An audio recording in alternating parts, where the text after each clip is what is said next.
Hello मित्रों, कैसे हैं आप सभी लोग। आई होप कि आप लोग अच्छे ही होंगे और अपने अपने घरों में मौज कर रहे होंगे।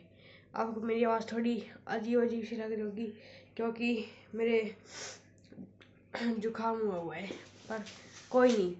आज की वीडियो हम स्टार्ट करते हैं। तो आज की इस वाली वीडियो में हम लोग पढ़ेंगे अपना इंग्लिश का एक और चैप्टर, काठमांडू, जो कि किसने लिखा है बताओ आप, किसने लिखा है। चलो मैं बताता हूँ। जो लिखा है हमारे विक्रम सेठ ने, इनके राइटर है विक्रम सेठ। और ये पूरा एक चैप्टर इन्होंने लिखा नहीं है, ये एक बुक में से लिया गया है, दी हेवन लेक में से। तो ये क्वेश्चन आएगा कि ये चैप्टर कौन सी बुक में से लिया गया है। ये चैप्टर लिया गया है दी हेवन लेक्स में से। हाँ, तो अब चैप्टर का नाम हमारा काठमांडू। तो काठमांडू सबको पता है नेपाल की राजधानी है। तो अब बात करते हैं कि काठमांडू में मतलब राइटर काठमांडू जब घूमने गए तो उन्होंने वहाँ क्या क्या क्या घूमा, क्या खाया, कहाँ पे वो रहे। तो चलिए शुरू करते हैं। तो राइटर जब जापान से नेपाल आ रहे थे, तो वो नेपाल आए उनके भतीजे के साथ और उनके एक और रिश्तेदार के साथ। वो काठमांडू घूमने के लिए चले गए। काठमांडू बहुत ही मतलब धार्मिक स्थल है। तो काठमांडू में उन्होंने दो मंदिर को घूमा। एक तो हिंदुओं का मंदिर और एक बुद्धिस्ट का टेम्पल। तो हाँ, जो हिंदुओं का मतलब घूमा उन्होंने, उसका नाम था पशुपतिनाथ मंदिर। और जो उन्होंने बुद्धिस्ट का घूमा था मंदिर, उसका नाम था बुद्धिस्ट स्तूपा। तो पहले हम बात करते हैं उन्होंने जब पशुपतिनाथ के टेम्पल को घूमा, जब उन्होंने क्या क्या देखा। तो वो घूमने गए तो पशुपतिनाथ के मंदिर में बहुत ही ज़्यादा क्राउड था मंदिर में जाने के लिए। मतलब सब वो मतलब बहुत भीड़ भाड़ थी, बहुत शोर हो रहा था। मतलब वो वाला सीन था कि मतलब पैर रखने की जगह भी है, जैसे मेलों में होता है। मतलब एक कह रहा है अरे बहुत जगह है, एक कह रहा है अरे नहीं जगह है। तो मतलब ऐसे ही चल रहा था। तो उन्होंने वहाँ देखा, उन्होंने वहाँ मतलब बहुत छोटी छोटी चीज़ें नोटिस करी।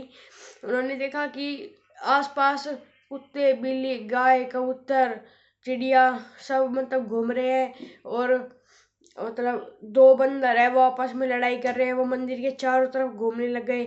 फिर वो शिवलिंग पे कूद गए और फिर वहाँ से वो चले गए बागमती रिवर में। मतलब जो पशुपतिनाथ टेम्पल है उसके बिल्कुल नीचे ही एक मंदिर मतलब नदी है, बागमती रिवर।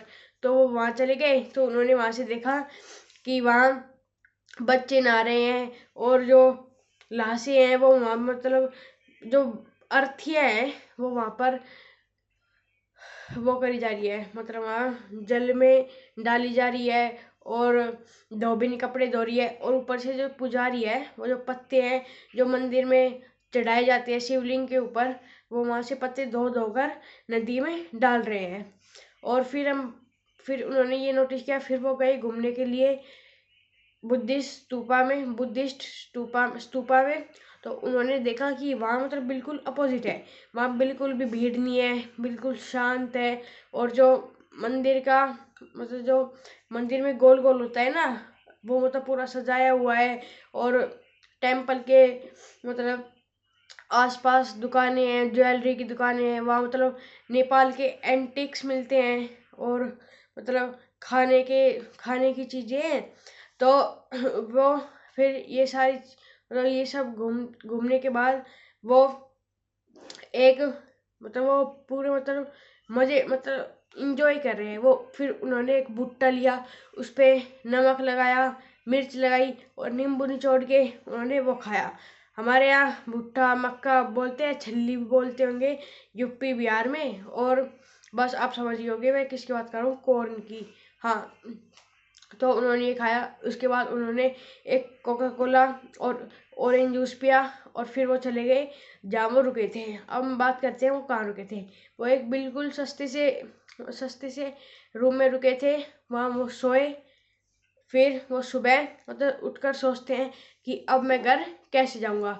फिर उन्होंने देखा मतलब सोचा कि अब मैं घर कैसे जाऊँगा। अगर मेरे को और मतलब जानना है तो मैं पहले यहाँ से बस पकड़ कर जाऊँगा। कहाँ जाऊँगा बताओ।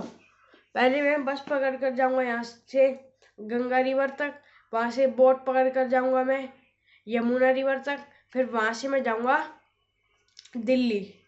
तो फिर उन्होंने सोचा कि नहीं मैं ऐसा नहीं करूँगा। वो फिर उन्होंने सोचा कि अब मैं जाऊँगा, ये था उन्होंने जो सोचा। और अब मैं बता रहा हूँ कि उन्होंने जो किया। फिर वो गए एयरपोर्ट, उन्होंने वहाँ से टिकट बुक करवाई। तो उनके टिकट बुक कराने के बाद वो अपने होटल तक आए तो उन्होंने देखा कि उनके होटल के आगे भी मतलब बहुत सारी दुकानें हैं, क्योंकि ऐसे धार्मिक स्थलों पर दुकानें होती है। आपको पता है, आप बहुत सारी जगह घूम के आए होंगे। तो उसने देखा कि एक बांसुरी वाला जरा वो बांसुरी बेच रहा है, और वो मतलब बांसुरी बिल्कुल स्लोली मेडिटेटिवली बजा रहा है, मतलब बिल्कुल मग्न होके धीमी धीमी आवाज में बजा रहे हैं। पर जो तरफ बाकी हॉर्न की, साइकिल की घंटी, मोटरसाइकिल के जो पी पो रोड पे होता है, वो मतलब उनको बांसुरी की जो आवाज है उनको चीरते हुए जा रही है। और राइटर की जब वो कानों में जा रही है तो उनको अच्छा लग रहा है। और फिर वो देखते हैं कि जो बांसुरी वाला है उनके पास 50-60 बांसुरी है अलग अलग टाइप की। तो उसके पास मतलब बहुत सारी, जैसे जापान की साकुआची, द रीड ने, द डीप म्यूजिकल बांसुरी, और मतलब बहुत प्रकार की बांसुरियाँ हैं। और वो उनको बेच रहा है। और वो मतलब बाकी दुकानदार से वो बजाता बाकी दुकानदारों से बात भी कर रहे होते, बहुत लापरवाही करके मतलब उनको बेच रहा है। पर फिर उसको लगता है कि इसको 11-12 साल का एक्सपीरियंस है, तो इसको पता है मतलब ये उसके बेचने की ट्रिक है। जब भी उसके पास कोई बेच नहीं आता तो धीरे धीरे बजाने लग जाता। और फिर जो मतलब लोग थे वो उस आवाज़ से मनमोहित होकर उस बांसुरी को खरीद लेते। फिर उन्होंने कहा कि जो ये मेरी जर्नी थी ये बहुत अच्छी गई। और पहले मैं मतलब ये छोटी छोटी चीज़ें नोटिस नहीं करता था, और अब मैं ये जो छोटी छोटी चीज़ें जैसे बांसुरी की आवाज़ ये मैं नोटिस कर रहा हूँ और मेरे को अच्छा लग रहा है। और मुझको अब पढ़ने से ये पता चला है कि जो बांसुरी है वो अलग अलग रीजन्स में, मतलब अलग अलग कल्चर में अलग अलग नामों से मतलब जानी जाती है। और ये बात मेरे को नहीं पता थी, ये मेरे को पता चली है। इसी बात को ख़त्म करते हुए हमारा चैप्टर भी ख़त्म हो जाता है, जो कि मैंने पहले बताया था दी हेवन लेक बुक से लिया गया है।